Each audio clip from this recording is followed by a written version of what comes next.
오늘은 대림절 두 번째 주일인데요. 여기 초가 있기는 한데 우리 게 아니어서 우리가 사용을 못합니다. 그래서 촛불을 대림절에는 하나씩 켜거든요. 그래서 그냥 두 개 켜니까 이렇게 그림으로만 좀 보시면 좋겠습니다.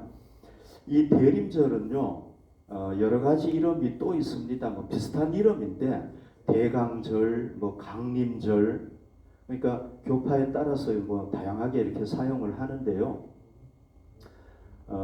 이 그 의미가 뭐냐면은 라틴어에 보면은 도착한다, 뭐 온다 이런 의미를 가진 그 단어가 있는데 그게 아드벤투스라는 말이에요. 그래서 거기서 이 대림절이 왔다고 볼 수가 있습니다. 그래서 대림절을 아드벤트라고 얘기를 하지 않습니까? 도착한다, 온다 이런 의미가 있거든요. 자, 기독교 그 역사에서 보면은요, 기독교 교회가 기독교가 시작이 돼가지고 약 1000년까지는 이 대림절기를 어떻게 지켰느냐 하면은요, 인류의 구세주로서 과거에 그 예수님께서 오신 그 사건, 예수님 2000년 전에 인간으로 태어나셨잖아요. 그 과거의 사건에 초점을 맞춰가지고 이 대림절을 지켰어요. 대림절 지킬 때 뭘 생각했느냐 하면은 예수님께서 과거에 2000년 전에, 그때 2000년이 아니었겠죠. 1000년 전 같으면 1000년 전에 예수님이 오신 사건, 그걸 생각하면서 이 대림절을 보냈단 말이죠. 그러다가 12세기경 뭐 1100 몇 년 뭐 이렇게 되면서 이 절기가요, 그 의미가 더 추가가 됐어요. 더 넓어졌어요, 의미가. 여러분들 대림절에 대해서 좀 이해를 하라고 제가 말씀을 드리는 겁니다. 이게 이제 의미가 더 넓어졌는데요. 어떻게 넓어졌느냐 하면은 과거의 역사 속에 오신 예수님뿐만 아니라 이건 1000년까지 지켰잖아, 그죠? 그것뿐만 아니라 오늘날도 현재도, 그러니까 1000년 전에 현재일 수 있고 우리에게도 오늘 2000년 후가 현재겠죠, 그죠? 이 현재도 예수님은 그 성도들의 마음속에 은혜로 오신다는 거예요. 그래서 현재적인 의미가 추가가 되고요. 또 예수님은 뭐라고 말씀하셨냐면은 내가 반드시 역사의 종말에 재림할 것이다. 심판하실 하나님으로 재림하실 것이다. 얘기를 했단 말이죠. 그래서 그 미래적인 의미까지 더 추가가 된 거예요. 자, 이해가 되셨죠? 과거 사건에만 초점을 맞췄다가 현재와 미래 사건까지 같이 이제 연결해서 이렇게 대림절을 지키게 됐다는 겁니다. 우리가요, 성탄절이 25일 아닙니까? 그 25일 전에 4주간 동안 이 대림절을 지켜요. 그래서 지난주가 대림절 첫째 주일, 오늘이 둘째 주일, 다음 주가 셋째 주일, 이렇게 대림절을 지키는데, 그럼 우리가 이 대림절을 지킬 때 어떻게 지켜야 되느냐? 우리는 세 가지로 지켜야 돼요. 과거에 오신 예수님, 2000년 전의 역사 속에 오신 예수님을 바라봐야 되는 거예요. 왜 그분이 오셨는가? 그분이 오신 의미가 뭔가? 이미 지나간 과거잖아요, 그죠? 그러니까 우리가 지나간 과거에 예수님이 오신 사건을 이렇게 바라봐야 되고요. 예수님은 현재도 우리에게 오신단 말이죠, 구세주로서. 그러니까 현재 우리에게 오시는 예수님을 우리가 사모하고, 그리고 미래에 다시 오신다고 약속을 했기 때문에 다시 오실 예수님을 기다리면서 이 절기를 보내야 되는 겁니다. 이 대림절에 사용하는 예전 색깔이 있는데요. 예를 들면은 뭐 초록색도 사용하고 빨간색도 사용하고 흰색도 사용하고 그러거든요. 근데 이 대림절 4주 동안은 어떤 색을 사용하느냐 하면은 기다린다는 의미로 이 색깔이에요. 제가 지금 넥타이 메고 있는 이 색깔. 보라색이잖아요, 그죠? 그래서 이 절기에는 이 보라색을 사용을 하는 겁니다. 그래서 가운을 입어도 보라색으로 이렇게 후드를 하고요. 이렇게 하는 겁니다. 왜 그러냐 하면 예수님을 기다린다, 이런 의미가 담겨 있습니다. 자, 그러면은 오늘 대림절 두 번째 주일 아닙니까? 이 두 번째 주일에 우리가 이 대림절을 지켜온 그 역사적인 전통에 따라 가지고 우리가 세 가지 성경적인 진리를 확신해야 되는 겁니다. 지난주에도 말씀드렸습니다만은 이번 대림절에는 우리가 이 세 가지를 꼭 확신했으면 좋겠어요. 첫 번째가 뭐냐면은 예수님께서는 구약의 메시아가 오신다고 예언했는데 그 예언대로 인류를 구원하기 위해서 예수님께서 2000년 전에 구세주로서 오셨다는 것, 이걸 확신해야 돼요. 그분이 왜 오셨는가? 우리의 구세주가 되시기 위해서 오셨다. 구세주로 오셨다. 이걸 확실해야 된다는 거죠. 두 번째는 예수님은 과거에 오신 걸로 끝나는 것이 아니라 지금도 구세주로서 우리에게 오신다. 어떻게 오시는지 제가 설명을 하겠습니다만 구세주로 지금도 오고 계신다는 것. 그 다음에 역사가 이제 종말이 있어요. 반드시. 계속되는 게 아니에요. 우리 인간도요. 나이가 자꾸 먹으면 육신이 자꾸 쇠해지잖아요. 기능도 자꾸 문제가 되고요. 결국은 죽게 돼 있단 말이죠. 이게 이 만물의 법칙인 거예요. 이 지구도 마찬가지입니다. 나이도 자꾸 먹게 되고요. 우주도 이제 끝나게 돼 있는 거예요. 이거 과학자들이 얘기하는 거예요. 그래서 예수님께서 다시 오시게 될 텐데 종말에 이제 재림만 다시 오신다 그랬단 말이죠. 오시게 되면은 그분이 반드시 그 역사의 종말에 오신다는 걸 우리가 믿어야 돼요. 자, 오늘 본문을 통해서 우리가 이 세 가지 진리를 더 확실하게 좀 깨닫도록 하십시다. 예수님이요 30세쯤 되었을 때 30세 정도 되었을 때 막 제자들 모아가지고 이렇게 데리고 다니면서요 자기가 뭐라고 얘기를 하냐면 이렇게 얘기를 하는 거예요. 나는 하나님의 아들이다. 자기가 하나님의 아들이래요. 그리고 나는 어떤 존재냐? 인류를 구원할 구세주다. 이렇게 얘기를 한 거예요. 30세쯤 됐을 때 공적인 생활을 시작을 하면서 이렇게 얘기를 한 거예요. 그런데 여러분 이 주장에 대해서 예수가 이런 주장한 것에 대해서 제일 먼저 반대할 사람이 누구겠습니까? 가족이겠죠. 왜? 가족은 너무 잘 아니까 예수에 대해서. 예수는 어떤 존재입니까? 여기 보십시오. 마태복음 13장 55절에 보면 예수는 그 목수의 아들이 아니냐. 그 어머니는 마리아. 예수님은 아버지 어머니 다 있어요. 어머니 뱃속에서 태어났어요. 그리고 그 형제들도 있어요. 야고보, 요셉, 시몬, 유다. 4형제가 있어요. 그러면 여자 형제는 없느냐? 여자 형제도 있었어요. 그리고 예수님은 30세까지 뭐 했느냐? 여기 보십시오. 예수님의 아버지가 요셉이잖아요. 그리고 이 예수는 아버지가 목수니까 목수는요 오늘날 이 나무만 하는 사람이 아니라 돌도 만지고 그 나무도 하고 이런 사람이래요. 그 이스라엘에서는 목수 그러면. 그러니까 아버지 옆에서 도운 거예요. 장남이니까. 목수로서 같이 일을 할 거라면 30세까지 평범하게 사신 거예요. 막 30세 전부터 막 뭐 기적을 행하고 막 하나님의 아들로서 뭔가 나타났으면은 내가 성자다, 하나님의 아들이다, 그럼 믿겠는데 조용하게 살던 사람이 갑자기 그렇게 얘기를 하니까 누가 믿겠습니까? 그러니까 가족들이요 제일 못 믿는 거예요. 그래서 예수님이 막 공생의 3년 동안에 자기가 하나님의 아들이다 그러고 뭐 인류의 구세주다 하고 막 제자들 데리고 다니니까요 가족들이 뭐라고 생각을 했냐? 미쳤다고 생각을 한 거예요. 내 아들 미쳤다. 마리아가 우리 형님 미쳤어 이렇게 얘기를 한 거예요. 그래서 마가복음 3장 21절에 보면 예수의 친족들이 여기 뭐냐면 가족들을 얘기하는 거예요. 가족들이 예수를 붙들러 나왔어요. 왜? 사람들이 예수 미쳤다고 얘기를 하고 자기들도 생각해 보니까 예수가 미친 거예요. 미치지 않고는 그럴 수가 없는 거죠. 여러분 제가 나는 하나님의 아들이다 막 이러면은 우리 가족들이 저를 믿겠습니까? 말이 안 되는 거죠.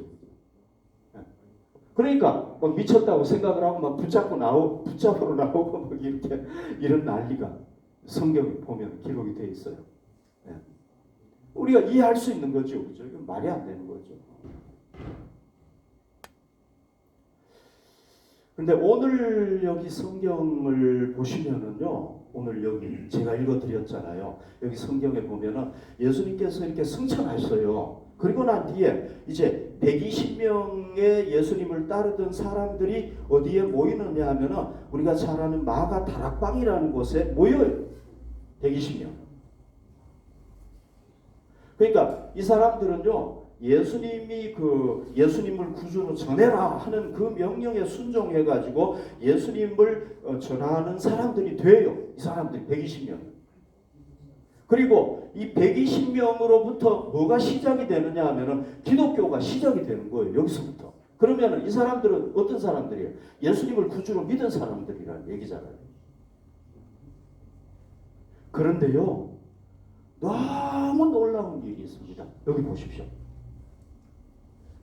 이 120명 중에 여자들이 있었죠. 예수님의 제자들도 있었죠. 그리고 누가 있었습니까? 예수의 어머니 마리아도 거기 있었대요. 예수의 아우들 4명이잖아요. 4명도 거기 있어가지고 더불어 마음을 같이하여 오로지 기도에 힘썼다. 놀라운 일이죠. 이건 무슨 얘기입니까? 예수님이 승천하시고 난 뒤에는 이 예수님의 가족들도 뭐 했다는 겁니까? 예수님을 구세주로 믿었기 때문에 여기 있었던 거예요. 그렇게밖에 해석이 안 되잖아, 그죠? 그런데 성경에 보면 또 증거가 있습니다. 여기 보십시오. 유다서 1장 1절인데 이 유다라는 사람은 누구냐면 그 예수님의 제자 유다가 아니고요. 예수님의 4번째 동생이 유다예요. 이 사람이 또 성경을 기록을 했는데요. 여기 보면은 자기를 뭐라고 그랬냐면 예수 그리스도의 종이다. 여러분, 그리스도라는 게 메시아라는 얘기예요. 구세주라는 얘기예요. 자기가 뭘 고백을 한 겁니까? 예수 그리스도의 종이라는 거예요. 자기는. 여러분, 예수가 인간이면은 내 형제 예수 이렇게 얘기를 해야 되잖아요. 자기가 무슨 종이 되는 거예요. 말이 안 되는 거란 말이죠. 그런데 이건 뭐라고 얘기했냐? 예수 그리스도의 종이요. 예수를 그리스도로, 메시아로 얘기를 했어요. 야고보의 형제인, 야고보 얘기했잖아요. 첫 번째 그 예수님 바로 밑에 동생이 야고보잖아요. 야고보의 형제인 유다는 부르심을 받은 자, 곧 하나님 아버지 안에서 사랑을 얻고 예수 그리스도를 위하여 또 그리스도라고 얘기를 해요. 그러니까 이걸 보면은 예수님 부활하시고 난 뒤에는 이 사람들이 뭘 믿었다는 거예요? 예수님을 구세주로 믿었다는 얘기. 여러분, 예수님을 도저히 믿을 수 없는 사람들이 믿었다는 건 뭐예요? 진짜란 얘기잖아요. 그죠? 그러니까 우리가 예수님이 인류의 구세주였다는 것, 이걸 우리가 믿어야 되겠죠. 이걸 통해서. 그러면요, 예수가 막 미쳤다고 생각하고 안 믿었는데 예수 우리하고 똑같이 살았는데 우리하고 똑같은 인간이었는데 30년 동안 그렇게 살았는데 어떻게 그를 하나님의 아들이라고 그 인류의 구세주라고 그 사람 믿으면 죄사함 받고 죽음에서 해방된다고 어떻게 믿을 수 있었겠느냐는 거예요. 이게 여기 잘 보십시오.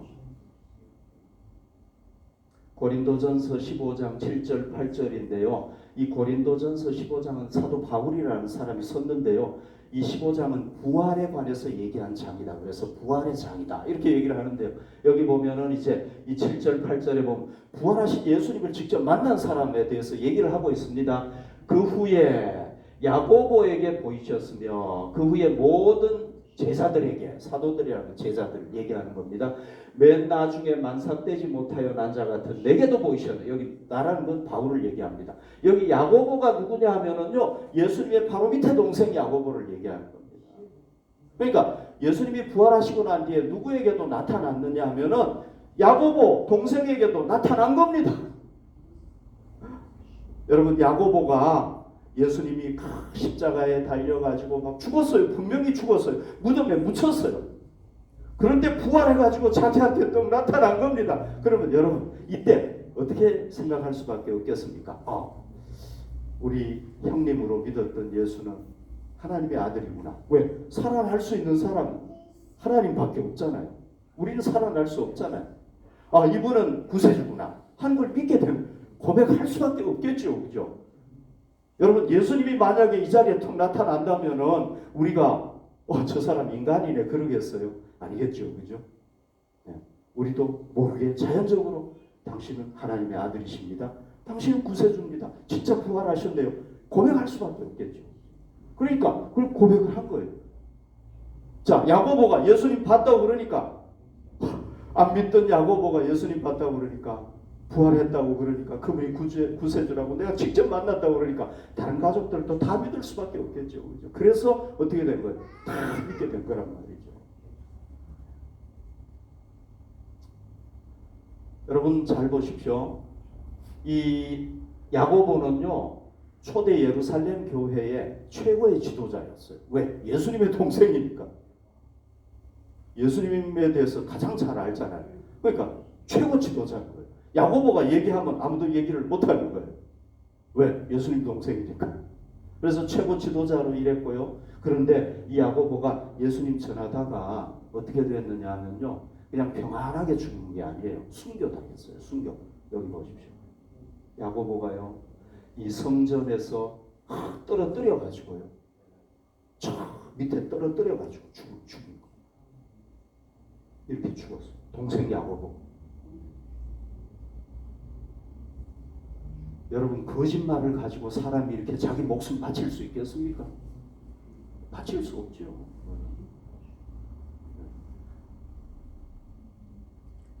그런데 순교당했단 말이죠. 그리고 예수님 동생 유다하고 이 두 사람이 성경에 보면 야고보서, 유다서 두 개를 썼어요. 너희들 예수님 잘 믿어라 이렇게 하면서 썼단 말이죠. 그러면 우리가 뭘 깨달을 수 있습니까? 자, 보십시오.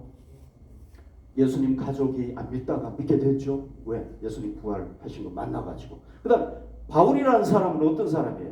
예수 믿는 사람만 있으면 그냥 잡아가지고 감옥에 넣고 죽였던 사람이란 말이죠. 박해자였단 말이에요. 이 사람이 변화됐어요. 이 사람도 아까 제가 얘기했다시피 예수님의 부활을 체험하다가 보니까 변화되지가 않을 수가 없는 거예요. 그럼 이걸 통해서 우리가 뭘 알 수가 있는 겁니까? 예수님은 공생애 때뿐만 아니라 부활하고 승천하신 후에도 인류의 구세주로 계속해서 사역하신다는 거예요. 아멘. 제가 지금 논리적으로 얘기하고 있는 거죠. 그죠? 전혀 막 없는 얘기하는 거 아니잖아요. 네. 그러니까 여러분, 예수님은요, 죽었어요. 죽은 걸로 끝나지가 않았어요. 어떻게 된 겁니까? 3일째 되는 날 다시 살아나시고 승천하신 거예요. 그래서 지금도 하나님의 보좌 우편에 앉아 계시기 때문에 인류의 구세주로서 지금도 사역하시는 거예요. 만약에 그분이 죽고 딱 끝나버렸으면 더 이상 사역 못하지요. 그럼 우리 할아버지, 우리 증조 할아버지는 똑같은 거예요. 그분. 근데 우리 증조 할아버지하고 다른 게 뭐가 다른 거예요? 증조 할아버지는 돌아가시고 아직도 못 살아나셨어요. 근데 이분은 살아나셨다. 그리고 승천하셨다. 그러니까 여러분, 우리가요, 예수님의 이름으로 간절히 기도하면 응답이 돼요. 왜? 예수님 살아계시기 때문에. 우리가 막 힘들고 어려울 때 막 주님 앞에 부르짖어, 하나님 앞에 부르짖어, 하나님 도와주세요. 그럼 예수님이 없으면 우리 도와줄 수가 없잖아요. 그런데 예수님은 하나님 보좌 우편에서 우리의 구세주로 사역하시기 때문에 우리를 도와주실 수가 있다는 거죠. 아멘. 그리고 예수님께서 이제 하나님 나라로 다 이렇게 제자들이 보는 가운데 승천했다. 하나님의 아들이라면 하나님 나라로 승천할 수 있어야 되겠죠. 당연하게. 그리고 자, 승천하신 분이라면은 어떻게 되겠습니까? 다시 올 수 있어야 되겠죠. 재림할 수 있어야 되겠죠. 이게 논리적이지 않습니까? 못하면은 부활도 엉터리고 제자들 그 순교한 것도 다 그 엉터리인 거예요. 그러면. 그런데 승천하신 예수님은 재림하실 수 있다는 것을 우리에게 가르쳐주고 있는 겁니다. 그래서 우리는 뭘 믿어야 되느냐 하면 예수님이요, 2000년 전에는 인류의 구세주로 사람들을 구원하기 위해서 오셨지만 종말에는 심판하시는 하나님으로 오셔가지고 그때는 이제 역사가 끝나니까 심판받을 자, 구원받을 자 완전히 이제 가르치는 거예요. 그때는. 그래서 성경에 보면 심판주로 오신다 이렇게 얘기를 하고 있단 말이죠. 자, 우리가요, 예수님의 재림을 믿을 때 두 가지 조심해야 될 게 있어요. 예수님은 뭐라고 얘기를 했냐면은 내가 언제 올지 모른다라고 얘기를 했어요. 항상 준비하고 있으라고 그랬어요. 그죠? 그러면은 지금까지 보면은요, 어떤 사람들은 뭐 1999년도에 예수님 오신다, 뭐 2000 몇 년도에 오신다. 하나도 안 맞았어요. 왜? 예수님은 언제 오는지 모른다고 얘기했기 때문에. 너희들은 그냥 언제 올지 모르니까 준비만 하고 있어라. 그랬단 말이죠. 그러니까 앞으로도 또 이제 얘기할 사람들이 있을 거예요. 2050년이다. 그러면 그거는 잘못된 그리스도인이라는 걸 알아야 되는 겁니다. 이건 이단이다. 아무튼 날짜가 언제다 그러면 무조건 믿으면 안 되는 겁니다. 그거는. 절대 믿으시면 안 됩니다. 그 다음에 예수님이 재림하시기 때문에 이 세상에 있는 거 아무것도 필요 없고 그냥 우리는 그냥 예수님 재림할 것만 기다리면서 살아야 된다. 이것도 잘못된 거예요. 예수님이 재림하시면은요, 우리 삶을 이제 결산을 하시는 거예요. 너 잘 살았냐? 못 살았냐? 내 뜻대로 살았냐? 안 살았냐? 사람들을 사랑하고 살았냐? 나누고 살았냐? 안 살았냐? 이거 결산하신단 말이죠. 내가 너한테 음악적인 재능도 주고 돈을 잘 버는 재능도 주고 내가 다 너한테 줬는데 너 이거 나를 위해서 잘 사용했니? 아니면 그냥 너만 배부르게 사용했니? 이거 다 결산하신단 말이죠. 성경에 나와 있어요, 그게. 그러면은 그때 딱 결산하기 때문에 우리는 이 세상에서 사는 삶을 어떻게 살아야 됩니까? 마음대로 살면 안 되는 거예요. 그냥 내 욕심대로 살면 안 되는 겁니다. 그러면 어떻게 되는 거예요? 이 악한 종아, 그리고 지옥을 가는 거예요. 심판받는 거예요. 그러니까 우리는 이 땅에 사는 동안에 예수님이 다시 오시고 그렇기 때문에 우리가 이 땅의 삶을 소중하게 여기고 최선을 다하고 하나님이 원하시는 일을 해야 되는 거예요. 안 그러면 여러분 우리 그리스도인들이 왜 이렇게 힘들게 살겠습니까? 주일날 왜 여기 와 있습니까? 그냥 내가 하고 싶은 거 하죠. 진짜. 네. 저는 진짜 주일에 한 번도 주일에 남들 쉴 때 못 쉬어요. 저는. 네. 제가 좋아서 기쁨으로 하는 거니까 그게 의미 있다고 생각해서 하는 거니까 예수님께서 오시기 때문에 우리 삶에 의미가 있는 겁니다. 그래서 우리가 그렇게 가치 있게 살아야 된다는 거죠. 그리고 예수님도 또 뭐라고 말씀을 하셨냐면 이렇게 얘기를 하셨어요. 사도행전 1장 8절에 보면 오직 성령이 너에게 임하시면 너희가 권능을 받고 예루살렘과 온 유대와 사마리아 땅끝까지 이르러 내 증인이 되라. 너희들 다 부활한 거 맞지 않냐? 내가 구세주라는 거 알지 않냐? 이걸 전해라는 거예요. 제자들에게. 그러니까 제자들에게 어떤 사명을 주셨느냐? 특별한 사명을 주셨어요. 이거를 지상명령이다. 이렇게 얘기를 합니다. 제자들에게 주신 지상명령이다. 지상명령이라는 건 이 땅에서 해야 될 명령이 아니라 최고의 명령이다. 이런 얘기예요. 그리스도인들이 해야 될 최고의 명령, 최고의 사명이다. 이런 얘기입니다. 그런데 여러분 이 사명은요. 그 당시에 제자들에게만 주신 게 아니에요. 누구에게도 주셨느냐? 우리에게도 주셨단 말이죠. 모든 그리스도인들에게 다 주시고 앞으로 일어날 모든 그리스도인들에게까지 다 주신 거란 말이죠. 예수님. 그러니까 보십시오. 예수님의 제자들, 예수님의 가족들이요. 예수님을 구세주로 믿고 부활한 걸 믿고 그리고 그분이 다시 오신다는 걸 믿으니까요. 어디에 봉사하느냐? 예수님이 메시아라는 걸 전하기 시작을 한 거예요. 그리고는 자기 생명도 바치는 거예요. 왜? 그게 진리니까. 자기들이 직접 본 거니까, 체험한 거니까. 그렇게 한 거랍니다. 그러니까 우리도요, 우리가 정말 예수님을 구세주로 믿고 예수님이 다시 오실 걸 믿는다면 우리가 해야 될 제일 중요하고 소중한 일이 뭡니까?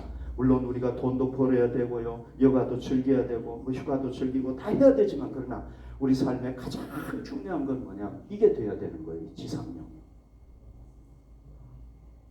이걸 우선으로 해야 된다는 거죠. 그런데 여러분 여기 잘 보십시오. 오직 성령이 너에게 임하시면 너희가 권능을 받고 예루살렘과 온 유대와 사마리아와 땅끝까지 이르러 내 증인이 되리라. 성령 하나님을 보내주시고 권능을 주시겠다고 약속을 했어요. 그러니까 자 보십시오. 여러분 우리가 하나님의 사명을 감당할 때요. 꼭 깨달아야 될 게 하나 있습니다. 우리가 하나님의 사명을 감당할 때 반드시 깨달아야 될 게 뭐냐면요. 이 사명을 우리 그리스도인들이 받은 최고의 사명인데 이게 누가 주셨느냐는 거예요. 누가 주셨습니까? 사람이 주셨습니까? 하나님이 주셨습니까? 하나님이 주신 거죠. 그죠? 하나님의 아들이니까 하나님이랑 마찬가지란 말이죠. 예수님이 주신 거예요. 예수님이 주신 거는 인간이 주신 게 아니라 하나님의 아들이 주셨다는 겁니다. 그러니까 이 사명은요, 뭐하고 다르냐 하면 우리가 회사 생활하면서 사장이 너 이것 좀 할래? 그리고 우리에게 맡겨준 그 임무하고는 다르다는 거예요. 어떻게 다르냐? 하나님께서 주신 이 사명은요, 우리의 지혜로 못한다는 거예요. 우리의 능력으로 못한다는 거예요. 왜? 하나님께서 주셨기 때문에 그렇다는 거예요. 이걸 제가 비유로 한번 얘기를 해볼게요. 자, 어떤 사람이요, 왕의 일을 대신하게 됐어요. 제가 저를 생각을 해봅시다. 제가 왕이 있는데 왕이 저를 사랑해가지고 내가 가야 되는데 네가 대신 가가지고 일해라. 그러면은요, 제가 가가지고 내가 이 왕의 일을 하러 왔다. 그러고 막 하면은 사람들이 믿겠습니까? 저를? 안 믿겠죠, 그죠? 왕이 와야지. 네가 뭔데? 이렇게 된단 말이죠. 그러니까 제가 왕의 일을 하기 위해서는, 왕을 대신해서 하기 위해서는 뭐가 필요하냐? 왕의 권세가 필요한 거예요. 그러니까 야 봐라, 왕이 나한테 이거 반지 줬어. 그러면 정말이네. 그럼 왕의 권세가 나한테 있는 거예요. 그럼 할 수 있단 말이죠. 그리고 내 뒤에 왕이 보낸 군사들이 쫙 있어요. 그러면 어떻게 했습니까? 백성들이 믿겠죠, 그죠? 내가 해도. 그러니까 옛날에 재밌는 게 뭐냐면, 왕이 보냈다는 걸 증명하기 위해서 마패를 보여주잖아요. 그리고 아멘 너사 출두야 그러면은 이 왕이 준 게 맞으니까 할 수 있는 거란 말이죠. 그거 없이 하면 못 하는 거예요. 그러니까 하나님이 우리에게 일을 맡겼으면은요, 우리가 무슨 권세가 있어야 돼? 하나님의 권세가 있어야 되는 거예요. 그리고 하나님의 능력이 우리에게 있어야 되는 거예요. 그래야 할 수 있는 거예요. 그거 없어도 할 수는 있어요. 그러나 금방 실패해버리고 말고, 금방 좌절하고 말고 안 된단 말이죠. 그래서 예수님께서 뭐라고 얘기를 했냐면은, 하나님께서 증인이 되라고 하시면서 뭘 약속을 했냐면은, 성령 하나님을 보내주겠다 너희에게. 그래서 너희가 하나님의 권세를 가졌다는 걸 내가 증명해 주겠다. 이렇게 얘기해요. 하나님이 나한테 함께 계셔가지고 내가 막 하나님이 할 수 있는 일을 한다면 여러분들이 와, 저 사람 하나님의 권세를 가졌구나 하는 걸 알겠죠, 그죠? 그리고 또 뭘 했냐면, 성령님이 너희에게 오시면 너희가 뭘 받느냐? 권능을 받게 된다. 이 권능이라는 건 뭐냐? 헬라어로 디나미스라는 말을 얘기하는데, 다이나마이트라는 얘기예요. 여러분, 다이나마이트가 처음에 발명됐을 때는 엄청난 파괴력이 있지 않았습니까? 그러니까 다이나마이트와 같은 그런 파괴력을 주신다, 힘을 주신다, 그렇게 얘기를 했다. 그래서 예수님께서 진짜 승천하시고 난 뒤에 열흘이 지났는데 오순절이에요. 그게 오순절도 이제 유대인들이 지키는 절기인데, 그때 누가 오시느냐? 성령님께서 오시고 제자들이 권능을 받게 되는 거예요. 그러니까요, 어떤 일이 생겼냐면은, 이거 보십시오. 사도행전 5장 15절에 보면요, 심지어 병든 사람을 메고 거리에 나가 침대와 요 위에 누이고 베드로가 지날 때 혹 그의 그림자라도 누구에게 덮일까 바랐다. 그러니까 이게 무슨 얘기냐면요, 베드로가요, 그냥 사람들 머리에 손 얹고 기도하면 막 병이 낫는 거예요. 그러니까 뭐 가는 사람들마다 베드로가 다 고치니까요, 이 사람 이 침대에 있잖아요. 그러니까 사람들이 막 몰려 있어가지고 그냥 안 되니까요, 이렇게 지나가면, 베드로가 지나갈 때 그림자라도 이게 자기한테 덮이면 나을 것 같은 생각이 들어가지고 막 그림자라도 덮이기를 바래가지고 막 베드로가 가까이 갔다는 얘기예요. 왜 그랬습니까? 성령님께서 함께 하시니까 그렇게 된 거란 말이죠. 성령님이 안 계시면 못하는 거예요. 여러분, 우리도 하나님의 일을 감당하고 우리가 그리스도인이라는 것을 깨닫고 이렇게 하려면은요, 누가 오셔야 되냐면 성령님이 오셔야 된단 말이죠. 그리고 우리가 성령 충만해야 되는 겁니다. 성령 충만이라는 말을 우리가 많이 쓰는데요, 기독교에서. 이건 무슨 얘기냐 하면은 성령님이 우리에게 오셔가지고 우리를 완전히 이렇게 통치하시는 걸 얘기하는 거예요. 충만이라는 건 꽉 찼다는 얘기 아닙니까? 성령님이 우리를 완전히 통치하시는 걸 얘기하는 겁니다. 그리고 성령님이 우리에게 막 권능을 부으셔가지고 우리가 막 그 권능을 가지고 일하는 걸 얘기하는 겁니다. 이렇게 해야 된다는 겁니다. 그래야 우리가 참 그리스도인으로 살고 하나님의 일을 할 수 있다는 겁니다. 여러분 제가 얘기한 이 얘기는요. 우리 기독교의 핵심적인 진리 중에 하나입니다. 이걸 깨닫지 못하면은요. 기독교 신앙생활을 제대로 할 수가 없어요. 그러면 제자들이 어떻게 성령님께서 임하셨고 어떻게 권능을 받게 되었는가? 14절 보십시오. 여자들과 예수의 어머니 마리아와 예수의 아우들과 더불어 마음을 같이하여 오로지 기도에 힘쓰더라. 그러니까 예수님이 야 너희들 예루살렘을 떠나지 말고 내가 성령님 보내줄 테니까 거기 있어. 거기는요. 자기들을 잡아 죽이려고 하는 사람들이 있는 곳이에요. 그런데 예수님이 말씀하시니까 거기 모였어요. 마가다락방에 모여가지고 어떻게 됐냐면 마음을 같이 했다. 그러니까 예수님께서 성령을 보내주시겠다고 약속을 했으니까 그 약속을 함께 믿은 거예요. 한 마음이 된 거예요. 그리고는 뭐합니까? 오로지 기도에 힘썼다. 그러니까 전심을 다해서 기도했다. 여기 보십시오. 베테텐 베하르리히 미타인한다. 그랬잖아요. 그러니까 막 전심을 다해가지고 기도한 거예요. 그러니까 오순절날 성령님께서 임재하시고 그리고 성령님께서 오셔가지고 권능을 부으시니까 그들이 막 이렇게 해가지고 기독교가 시작이 됐다. 그런 얘기입니다. 여러분 예수님 보십시오. 그 다음에 사도행전 2장 4절에 보면 그들이 다 성령의 충만함을 받고 성령이 말하게 하심을 따라 다른 언어들로 말하기 시작하니까 그러니까 막 자기가 말 못하는 말도 막 하게 되고요. 뭐 이런 엄청난 아무튼 역사가 나타난 거예요. 여기 보십시오. 각 사람에게 성령님께서 임재하셔가지고 권능을 부으신 거예요. 이 마가다락방. 그래서 이들이 하게 됐다. 그러니까 성령님이 임재하시고 성령 충만하기 위해서는 뭐 해야 되는? 기도해야 된다.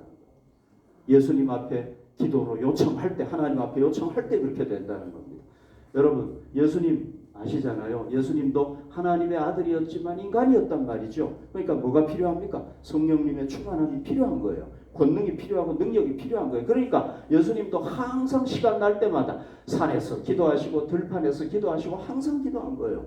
그 제자들이 예수님 왜 저렇게 기도 많이 하나 깨닫지 못했다가 이제 오순절날 성령님이 오시고 나니까 아 성령 충만하기 위해서 저렇게 기도해야 되는구나. 성령님께 쓰임받기 위해서는 저렇게 기도해야 되는구나 하는 걸 깨닫고 그때부터 어떻게 됐냐면 제자들도 이제 기도하기 시작을 한 거란 말이죠.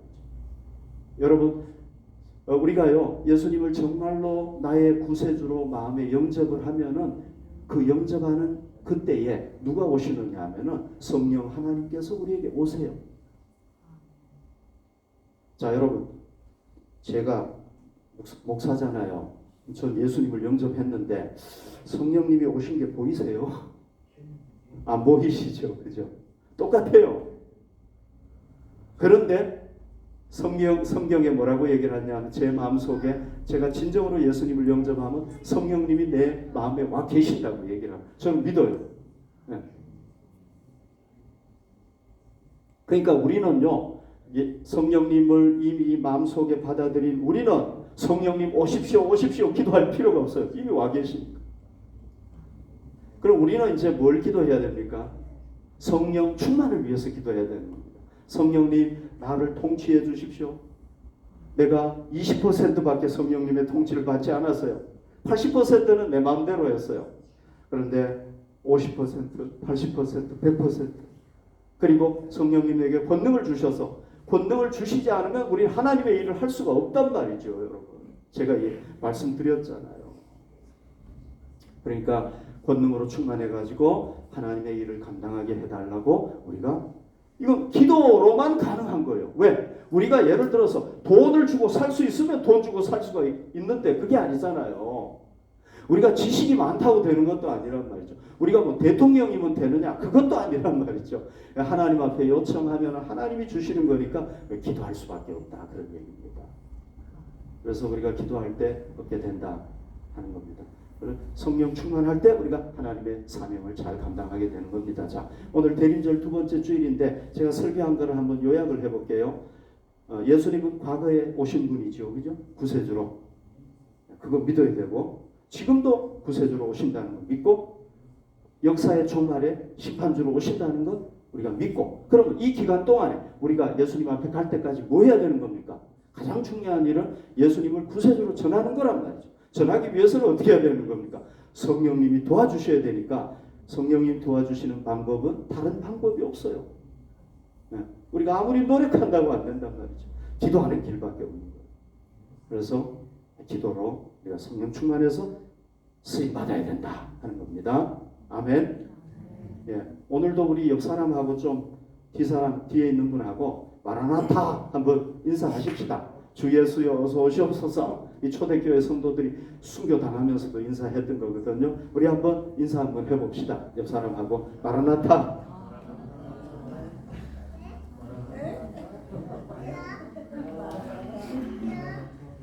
예, 남의 나라 말이어서 좀 힘들지요.